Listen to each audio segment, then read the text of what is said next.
Bonjour, j'espère que vous allez bien. Moi, je vais très bien par la grâce de Dieu. Je suis Annick Abba, alias la femme atypique. Je vais régler ma caméra légèrement. Alias la femme atypique. Bienvenue sur ma chaîne. Sur cette chaîne, je valorise mon métier. Je valorise mes congénères, ces hommes et femmes qui exercent deux petits métiers au quotidien pour subvenir à leurs besoins et à ceux de leur famille. Je parle d'entrepreneuriat, j'encourage les femmes à se lancer dans l'entrepreneuriat avec deux petits budgets parce que c'est exactement ce que j'avais fait.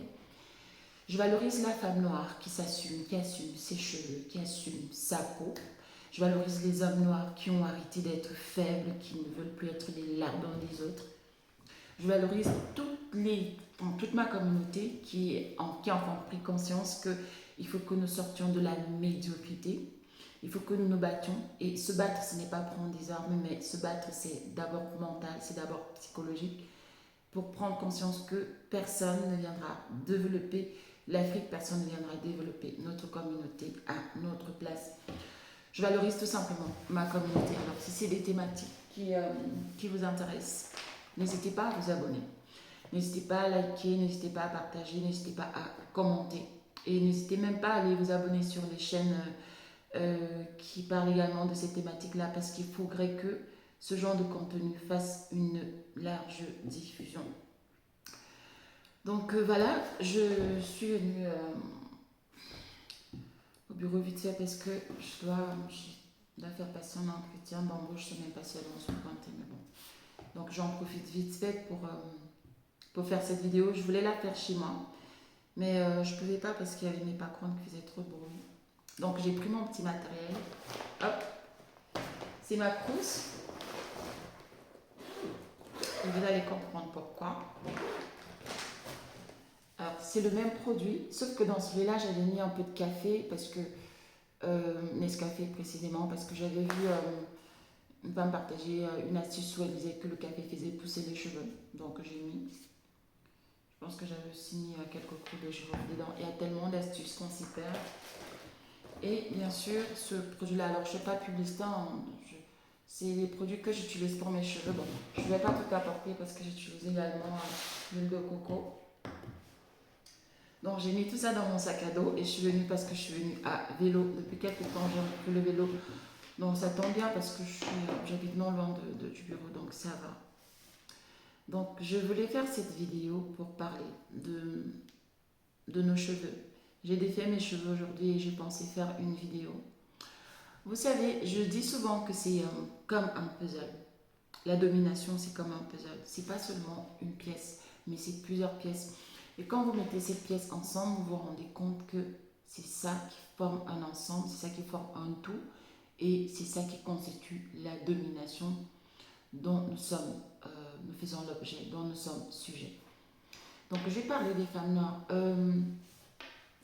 Pendant longtemps, j'ai observé. Il faut dire que j'ai toujours été cheveux crépus. Je suis vraiment plus rasta. J'ai appris à me faire des rastas quand j'étais étudiante. J'ai appris à me les faire toute seule parce que voilà, c'était quand même un budget pour aller se faire coiffer 2 fois par mois. Et moi, je n'avais pas cet argent-là. Donc, j'ai appris à me faire des crises toute seule. Et puis, il faut savoir que je n'aime pas trop qu'on manipule mes cheveux. Parce que c'est triste à dire, mais même les femmes noires qui ont des salons ne savent pas manipuler le cheveu crépus. C'est incroyable. C'est-à-dire que quand vous allez dans un salon tenu, géré par des femmes noires, si vous avez des cheveux crépus, elles ne vont pas vous demander de partir, mais elles ne sont pas à l'aise avec ça. Elles préfèrent les femmes noires qui ont des cheveux défrisés. Ou encore, quand vous y allez, elles préfèrent vous avez les cheveux défrisés. Et si vous n'avez pas les cheveux défrisés, le premier réflexe, c'est qu'il faut qu'elles prennent un peigne et qu'elles essayent d'assouplir vos cheveux avec, alors comment ça s'appelle, avec un sèche-cheveux. Et le réflexe, c'est quoi? Elles vont prendre un gros peigne. Voilà. Je vous ai déjà apporté ma trousse. Donc, elles vont prendre un peigne comme celui-là. Et puis, hop, elles mettent là. Et puis, elles tirent. Elles tirent. Elles ne savent pas, c'est-à-dire, elles ne connaissent pas les techniques pour manipuler le cheveu crépus. On ne manipule pas le cheveu crépus n'importe comment parce qu'il se casse. Donc, vous n'allez pas prendre un peigne comme celui-là et puis mettez hop et vous tirez. Non. Vous devez commencer par le haut. Vous faites comme ça, vraiment par les bouts. Allez, hop. Et puis vous descendez progressivement. Une fois que vous avez déjà bien peigné là, vous descendez. Et là, une fois que tout le haut, vous avez déjà fait progressivement, à ce moment-là, vous pouvez donc commencer par le bas et monter. Vous allez limiter les casses, mais sauf qu'elles, elles ne savent pas faire ça. Donc, j'ai été dans les salons. Une fois, j'étais au Cameroun et je suis partie dans une petite ville, alors c'est vraiment une petite ville à Mbalmayo. Quand je tiens à préciser que c'est une petite ville, pourquoi? Parce que si ça avait été une grande ville comme Yaoundé, bon, on aurait dit que oui, il y a l'influence de la capitale, il y a une sorte de brassage.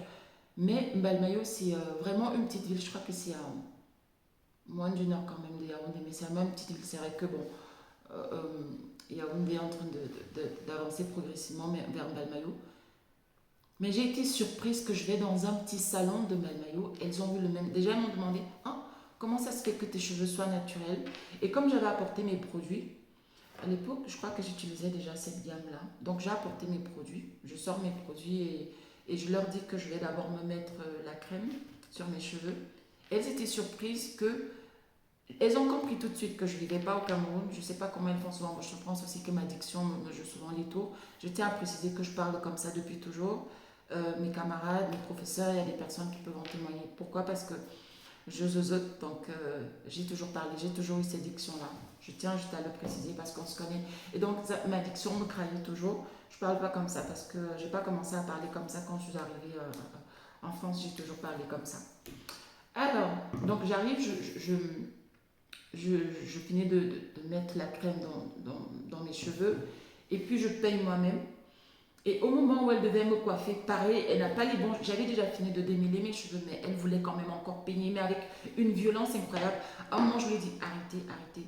Pour lui expliquer comment est-ce qu'on manipule les cheveux crépus. Et moi, ça m'a scandalisée. Je me suis dit, mais attends, on est tombé sur la tête. Comment est-ce que une femme noire qui vit dans une petite ville ne sait même pas. En fait, généralement, dans les petites villes ou dans les villages, on est encore un peu bio, c'est-à-dire qu'on on est encore naturel, quoi.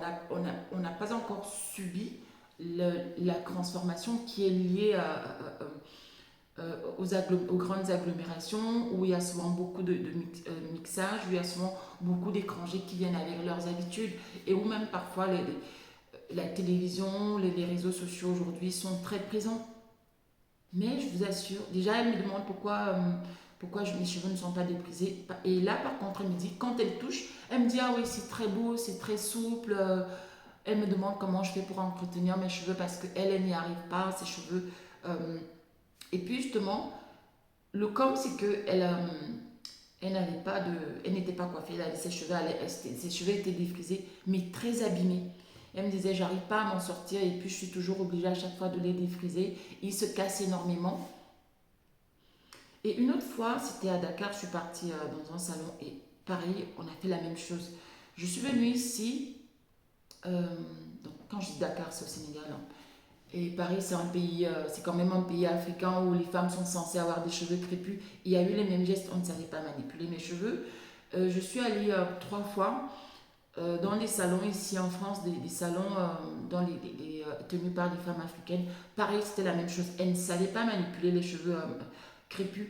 Et pareil, elles avaient les mêmes réactions. Ah bah tiens, tes cheveux sont crépus, tes cheveux sont beaux. Et pareil, elles voulaient tout de suite le même réflexe, c'était de vouloir assouplir mes cheveux avec le sèche-cheveux. Et il faut savoir que le sèche-cheveux, quand vous exagérez, ou même encore les lisseurs, quand vous exagérez, ils vous abîment les cheveux. Ou alors, si vous voulez vous en servir, il y a des produits qu'il faut appliquer avant et même après pour limiter la casse de vos cheveux. Donc, tout ça fait que moi, je ne supporte plus qu'on touche à mes cheveux parce qu'on ne les touche pas bien et après, déjà, on me tire les cheveux n'importe comment. Après, j'ai mal au cuir chevelu. Donc, tout ça fait que je préfère vraiment manipuler mes cheveux moi-même. Je me fais des tresses moi-même. Soit ce sont les rastas, soit je fais très souvent comme ce que je portais dernièrement ou enfin, je les natte comme ça, je vais vous montrer. Enfin, c'est vraiment des nattes, hein, soit comme ça, hop, 3 nattes, hop, hop, hop, ou encore je vous montre, ou encore je fais tout simplement des torsades comme ça. Et puis je mets quelques perles là, et puis c'est bon, ça me tient. Généralement 3 semaines, parfois ça peut aller un mois. Voilà. Donc je fais cette vidéo, pourquoi? Parce que j'ai observé tout ça. Ensuite, quand il m'arrivait, parce que je n'ai qu'une perruque, d'ailleurs je ne sais pas où elle se trouve, quand il m'arrivait de la porter, j'étais pas à l'aise. J'étais pas à l'aise, j'avais l'impression que j'avais quelque chose qui me manquait. Et donc quand j'allais travailler, je faisais une observation et je voyais que dans le métro, par exemple, quand j'étais dans un wagon de métro, ou même quand j'étais dans un wagon de RER, je voyais toutes les femmes avec leurs cheveux. Je voyais les femmes blanches avec leurs cheveux, je voyais les femmes arabes avec leurs cheveux, je voyais les femmes indiennes ou indo-pakistanaises, ou les femmes, enfin on va dire, on va englober tout ça, les femmes asiatiques avec leurs cheveux. Même celles qui essayaient de faire des fantaisies, par exemple, qui mettaient des teintures, je sais pas, bleu, vert, violet, c'était quand même avec leurs cheveux. Les femmes maghrébines ou arabes, quand elles n'avaient pas leurs cheveux, elles avaient le voile. Et les seules femmes qui n'assumaient pas leurs cheveux, c'était les femmes noires. Et j'observais tout ça et je vous avoue que j'avais honte. Et je me sentais mal à l'aise. Et puis il y avait des femmes qui me regardaient, que ce soit des femmes, toutes ces femmes que j'ai citées, asiatiques, occidentales, maghrébines, et même les femmes noires me regardaient. Et je me demandais pourquoi est-ce qu'elles me regardent. Est-ce que c'est parce que je les dégoûte? Est-ce que c'est parce que je leur fais pitié? Est-ce que c'est parce que elles se sentent supérieures à moi? Et ça commençait à cogiter dans ma tête, ça commençait à cogiter dans ma tête, ça commençait à cogiter dans ma tête. Je me posais ces questions-là, je me posais ces questions-là. Et j'observais qu'à chaque fois, c'était toujours les femmes noires qui ne portaient pas leurs cheveux. Alors c'était soit elles avaient des tresses, bon là encore ça va, ou tout simplement elles avaient des perruques. Alors j'observais ça et puis honnêtement j'étais mal à l'aise avec ça. Et les quelques rares fois où je mettais ma perruque, j'étais mal à l'aise, même quand j'allais travailler, mes collègues me regardaient bizarrement parce qu'ils étaient habitués à me voir avec soit avec mes cheveux, soit avec des rastas. Et une fois même une collègue m'avait demandé, bah tiens, c'était la première fois qu'elle me voyait avec une perruque. Elle m'a dit, tiens, Nick, tu as porté une perruque, ça te va bien. Je ne sais pas si elle était sincère ou elle le disait je sais pas, pour se moquer de moi. Mais quand elle m'a fait cette remarque-là, ça m'a fait honte. Donc, jusqu'à ce que je décide définitivement de ne même plus jamais mettre la perruque sur ma tête, que ce soit même pour m'amuser ou même pour dire, ok, je la porte aujourd'hui juste le temps parce que je ne suis pas coiffée. Ça fait un peu plus de 4 ans que je n'ai plus mis des perruques sur ma tête. Je l'ai encore mise une fois après la naissance de ma fille. Je l'avais mise comme ça, je ne sais même plus pourquoi je l'avais mise. Je crois que je n'étais pas coiffée et puis je l'ai mise comme ça et je me suis même prise une photo avec ça. Et c'est la dernière fois que je l'ai mise, ça fait plus de 3 ans, la dernière fois que je l'ai mise. Parce que bientôt ma fille aura 4 ans, oui. C'est la dernière fois que je l'ai mise. Je pense que je l'avais mise, je sais que soit je m'étais rasé les cheveux parce que c'est qu'après la naissance de ma fille, je m'étais rasé les cheveux. Voilà, ensuite quelque chose qui s'était passé, quelque chose de très terrible qui s'était passé dans ma vie et j'étais vraiment pas bien, enfin, c'était une période très sombre de ma vie dont je m'étais coupé les cheveux. Donc ces cheveux que vous voyez là ont moins de 4 ans. Et il faut préciser que je ne suis pas très focus pour le traitement de mes cheveux, hein. Je ne suis vraiment pas là à acheter beaucoup de produits pour les entretenir, non. Je ne me prends plus la tête avec ça, hein. Je les laisse pousser progressivement et puis tant qu'ils sont propres, tant qu'ils sont bien hydratés, tant que je mets la crème, le reste ça va. Je n'ai vraiment pas l'obsession d'avoir des cheveux très longs, déjà qui sont assez longs, hein, pour des cheveux qui ne sont pas... voilà, ils arrivent là. Donc ils sont assez longs.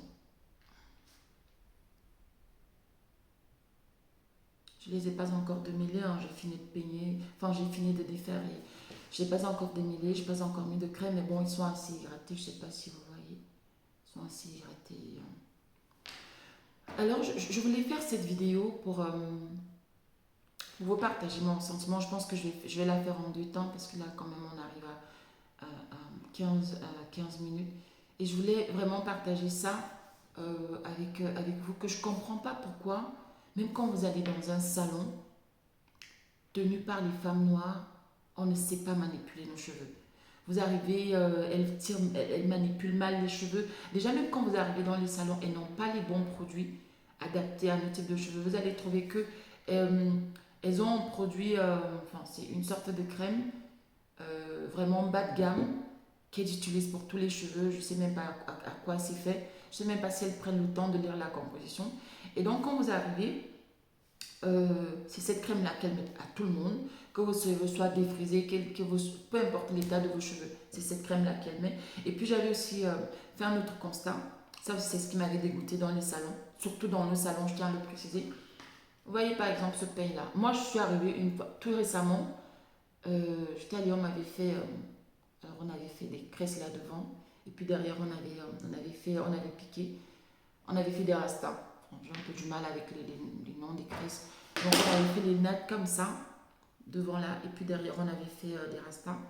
Et la dame, je lui ai demandé le peigne parce que je voulais me défaire j'avais ma coiffure là avec des perles, donc j'avais défait le reste, mais il y avait toujours les perles là. Et je voulais enlever les perles. Et je vous assure que cette dame, elle m'avait donné un peigne. Celui-là est propre. C'est-à-dire qu'il y avait des restes de cheveux de je ne sais trop qui, et puis c'était noir là. C'était sale comme ça. Il y avait des saletés. Et elle ne s'est pas gênée, elle m'a donné ce peigne-là. Et pour essayer de lui donner une leçon, parce qu'il était hors de question que j'utilise ce peigne-là sans l'avoir nettoyé, j'ai pris le tulle dans mon sac.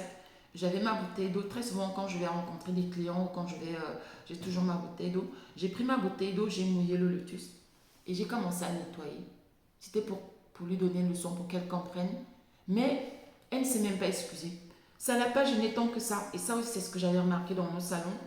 Que nos salons, très souvent, il y a un problème d'hygiène dans nos salons. C'est-à-dire, c'est la saleté. On peut vous donner, pour celles qui font les tissages, c'est-à-dire que vous arrivez, on finit de vous faire un tissage et puis hop, on ne désinfecte pas les peignes, on ne désinfecte pas les aiguilles qu'on a utilisées pour faire le tissage et puis hop, la prochaine cliente, on utilise les mêmes, parfois même elle ne se lave pas les mains et puis hop, on enchaîne. Donc en termes d'hygiène, c'est pas le top. Et puis il y a aussi même dans l'environnement, c'est-à-dire vous arrivez dans un salon, vous trouvez des touffes de cheveux et des mèches qui craignent le sol et n'ont pas la notion de faire un ménage vite fait après un certain nombre de clients. Donc tout ça me mettait mal à l'aise, sans oublier que vous arrivez dans un salon, c'est le défilé. Il y a des personnes qui rentrent, qui sortent, on parle très fort. Et il y a des personnes qui viennent nous proposer, qui vendent de la nourriture, qui vendent des boissons, qui vendent des vêtements, qui vendent des chaussures. En fait, vous êtes parti dans un salon pour vous offrir un temps de détente, pour vous offrir un moment, je ne sais pas, où vous allez être entre filles, je ne sais pas. Moi, je dis souvent un moment, ça ma soeur, et même elle aussi, elle dit souvent ça, aller au salon pour faire, je ne sais pas, s'offrir un petit instant entre femmes. Mais en fait, vous vous retrouvez, vous êtes mal à l'aise parce qu'il y a ce défilé-là, il y a des gens qui parlent fort, qui parlent et puis il y a des magouilles, il y a des personnes, des imprimateurs qui viennent dire que oui, c'est j'ai amené telle cliente, ah, c'est ma cliente, c'est le défilé. Et en fait, vous n'êtes même pas à l'aise. Et puis, parfois, ils mettent beaucoup de musique, la musique qui est très forte, et vous n'êtes pas à l'aise en fait. Et tout ça, c'est tout ça qui a fait que tout ça m'a dégoûté. Hein. Et j'ai dit, ok, Annie, tu vas te coiffer toute seule, de toute façon, c'est pas compliqué. Moi, j'aime les choses simples, je me fais moi-même vite fait, et puis voilà, c'est bon. Voilà, il est 16h35 et elles ne sont toujours pas arrivées pour passer l'entretien. Je vais essayer de les joindre avec mon autre téléphone.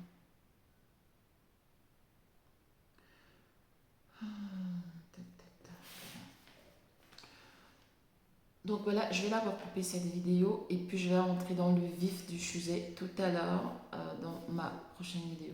Je vous dis à tout de suite.